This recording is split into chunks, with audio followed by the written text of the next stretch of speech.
Welcome back to the Remote Sensing Cookbook. In this video tutorial, we're going to explore some processing capabilities within Snap. For your information, we've retrieved a Sentinel-2 product from Copernicus. Drop a comment if you would like to see a tutorial on how to use Copernicus. Well, let's get right into it. First, we can open up SR Snap. To open a product, I'm just going to drag and drop the product into the Product Explorer window, and it might take a few seconds to read in. Now I can expand the file and review the folder structure, noting the metadata, bands, and masks folders. If this is your first time opening a product similar to this, we recommend taking a minute to go and explore the different folders. Great, now let's take a look at what the product looks like in true color. We can open up an RGB image by right-clicking on the product name and selecting Open RGB Image window. In the pop-up, we'll just leave the band settings as recommended and click OK. Our RGB image will load in as a whole image to the right. On the bottom left, you'll notice that a color scale will appear, which you can play around with for each band. If you make any changes that you want to revert, you can easily click the Undo button in the top right. Expanding the Options button will show how you can adjust the brightness and histogram settings for the image. If you find that you're working with too large of an area, you may want to spatially subset the data.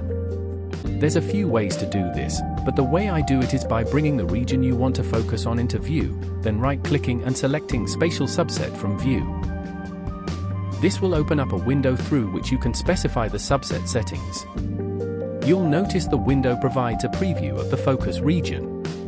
Clicking OK will prompt the generation of a new product. You can open an RGB image of this new product by following the instructions given in step 2 of this process, and there you have a subset image. The next process we'll show is using band maths to display Normalized Difference Water Index, or NDWI. Band maths can be used to show a variety of different aspects, including vegetation, snow, and build-up. We'll display NDVI for the original image by selecting Raster, then Band Maths. A window will appear where we can set the maths expression. You can set the expression and base it on the required bands for what you want to display. In this case, we'll use the near-infrared and green bands. Hit OK when done and a new product will appear. You can change the palette of the band maths product in the color manipulation window. We'll select the 5 color scale for now just to display the effect of applying the band maths process.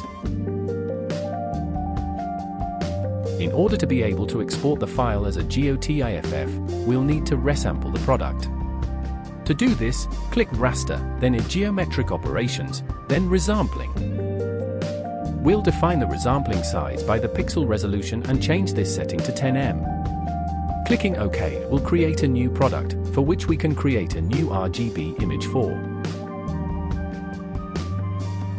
We can now save and export our product so it can be used for GIS and Python. To do so, we'll select File, Export, then GOTIFF.